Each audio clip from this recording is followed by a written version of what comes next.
سربلندی گر بخواهی با همه یک رنگ باش.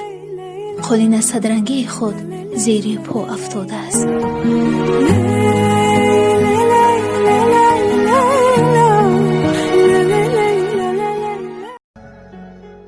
خوبی کردیم بعضی هاشته، نکم دیدیم بدیشانه.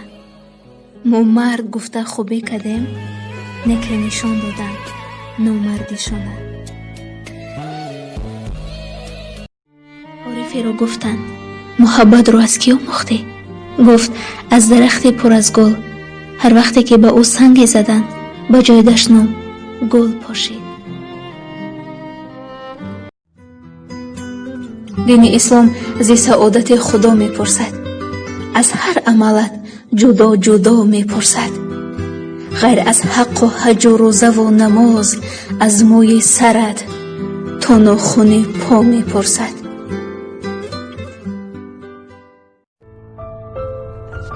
یادش بخیر بود آن عشق کودکی، آن عشق گم شده چون شعری رودکی.